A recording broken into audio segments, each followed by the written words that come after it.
Yep, we're reading from Monster by Walter Dean Myers, and we're in the trial, and you can see where the case is going. This book is so good because it's really so typical. I grew up in Brownsville, Brooklyn, and the way he's describing how we lived, how people live, how black people live, is so accurate. And I'm pretty sure I'm not really out on the streets anymore. I mean, I was never really a street guy, but I was outside because we still played, or I was hanging on the stoop, or you know, worked in the local grocery store, whatever. So I kind of had an eye in, and I watched my neighbors. So, but I'm pretty sure even today it's like this because it looks the same from the outside. When I walk to the store, I see the same thing that I saw when I was a teenager. So let's get into the book. Carol, no, but I called the emergency medical service, which is standard procedure. Petrocelli. And you noted the open cash register. Carol. That's correct. And at the time, I asked the clerk, was there anything else missing? Often in these cases, you may find some cough medicine missing or some attempt to open a restricted drug case. There's a market for drugs of any kind. Petrocelli. Uh, did you look for other clues and did you find any? Carol. We looked for other clues, but we didn't actually find anything. Petrocelli.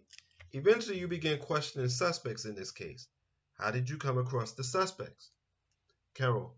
We questioned a number of people we felt might have some knowledge of the crime. Then we received a tip from a person who claimed he knew what happened to the cigarettes. Petrocelli. That would be Mr. Zinzi. Carol. That's correct. He told us about Mr. Bolden. Then Mr. Bolden told us about Mr. Evans and Mr. King. Petrocelli. And both Zinzi and Bolden had their own motives in doing this. Carol, we often use information from informants, especially in murder cases. Petrocelli, and did you talk to Mr. King? Carol, to Mr. King and to some of his associates. Fade out. Fade in, interior 28th precinct. Steve is sitting on a large dark bench. He is dressed in cutoffs, sneakers, and a t-shirt. There is a basketball on the floor near him. Detective Carroll is sitting across from Steve. He is eating a cheeseburger. Sometimes he talks with his mouth full. A black detective, Arthur Williams, sits on the edge of the table. He is dressed much as Steve is and looks only a few years older. Carroll, they're saying that you pulled the trigger. King said, the score was over, but you turned back and shot Nesbitt. Why did you do that? I can't figure it. Steve, I don't know what you're talking about, man.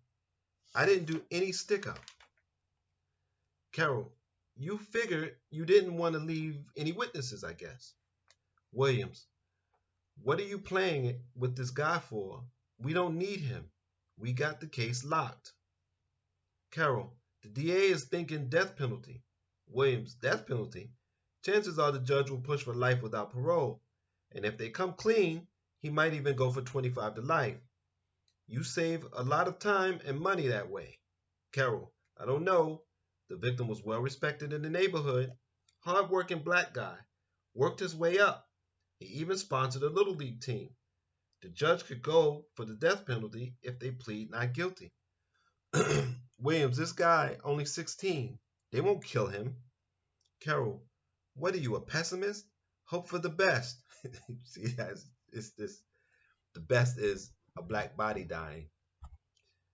Um, cut to weird shot of the interior. Death row Steve is seen walking down the hallway between two guards. He is brought into the death chamber. The guards are pale, almost greenish. They lay Steve on the table for the lethal injection and strap him down. Close up of Steve's face. He is terrified. Voiceover as camera focuses on Steve's face. Open your legs. We have to plug We have to plug up your butt so you don't mess yourself as you die. Steve's face grimaces with pain as they put in the plug. Cut to interior courtroom. Carol is still on stand as Briggs cross-examines. I mean, it's completely disturbing. I mean, the way we structure things in this society and the way we go about our lives and allow this kind of system and these kind of things to happen.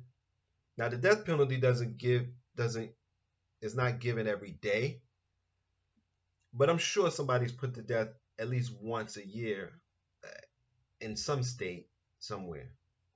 And a few years back, there was a time when Texas they did like 100 executions or something weird like that. And it was a couple of years where they did just out of Texas was doing 100 a year or some weird thing like that. So um, there has to be a better way to deal with poverty, crime and punishment, and all of those kinds of things. So we're sitting in a society that's at a crossroads. Maybe we'll do something better, but we'll see. Until next time, I thank you for um, your support, and I ask that you share this, support me in any way you can. I really need it, and take care of your mind, take care of your body, and be safe.